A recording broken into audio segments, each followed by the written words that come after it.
What if everything you've been told about building a startup is wrong? Most founders fail, not because they lack passion, ideas, or even funding, but because nobody ever gave them the uncomfortable, unfiltered truth about what it actually takes to win. Welcome to Founder Fuel. Today we're not giving you a list of productivity hacks or morning routines. We're going deeper. We've studied hundreds of founders, from first-time entrepreneurs to billion-dollar builders, and we found 5 hard truths that almost no one talks about. These aren't comfortable, but they might just save your company. Hard truth number 1. Your idea doesn't matter. Not yet. Not in the way you think it does. Founders fall in love with their ideas. They protect them, obsess over them, spend months, sometimes years, refining a concept before they ever talk to a customer. And that's precisely where they go wrong. Here's the truth. Ideas are commodities. What separates the founders who win from those who don't is execution. Consider Instagram. Before it became the app that changed how the world shares moments, it was called Bourbon, a check-in app for whiskey lovers. It was overcrowded, confusing, and going nowhere fast. In 2010, Kevin Systrom and Mike Krieger made a radical decision. They stripped everything away and focused on one feature their users actually loved: photo sharing. 8 weeks later, they relaunched as Instagram. 13 months after that, Facebook bought them for $1 billion. The idea wasn't a secret weapon. The pivot was. Great founders aren't attached to their ideas. They're attached to solving problems. When the market tells them something, they listen. They don't protect their assumptions. They test them, break them, and build something better from the wreckage. Your job isn't to have a perfect idea. Your job is to be the person who figures out what the market actually wants, faster than anyone else. Hard truth number 2. You will run out of money faster than you think, and you probably don't even know if you're going to survive. Paul Graham, the founder of Y Combinator, the startup accelerator behind Airbnb, Dropbox, Stripe, and hundreds of billion-dollar companies, wrote something that should be tattooed on every founder's wall. He said every startup is either default alive or default dead. Default alive means if you keep doing what you're doing, your revenue growth will sustain the business before you run out of cash. Default dead means without a major change, you're burning towards zero and you don't see it coming. Most founders, Graham says, are in the second category. They just don't know it. Here's what makes this particularly dangerous. Optimism is a feature in early founders, not a bug. You have to believe you can win when the odds say you won't. But that same optimism creates a blind spot around burn rate, runway, and the cold math of survival. The founders who make it are the ones who treat financial clarity as a competitive advantage. They know their runway to the day. They know exactly what milestones will either extend it or trigger the next fundraise. They don't guess. They run the numbers every single week, because in startups the clock is always ticking, and the founders who ignore it don't get a second chance. Hard truth number 3. Your first customers should be people you know, and if they're not buying, cold traffic won't save you. There's a fantasy that plagues first-time founders.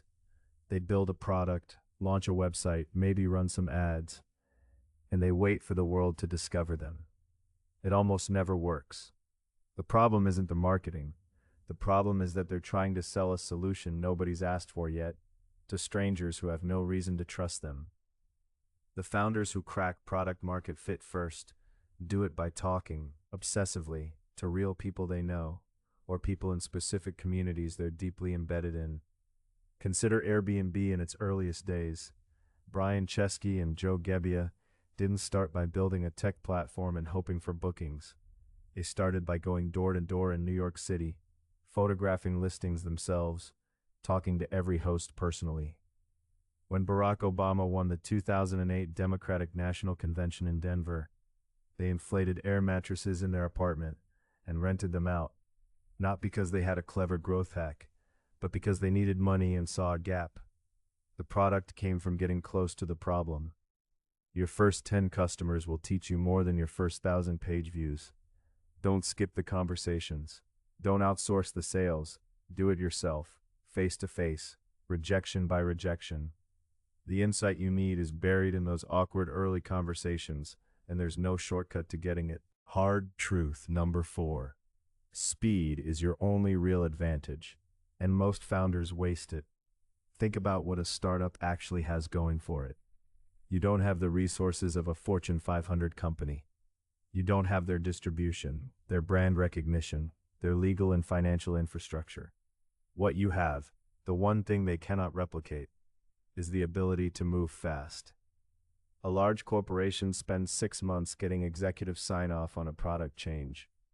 You can ship a new feature in a week. A big company is held back by process, bureaucracy, and the fear of disrupting their existing revenue. You have nothing to protect. That asymmetry is your entire competitive strategy. But here's the problem. Most early founders don't move fast enough.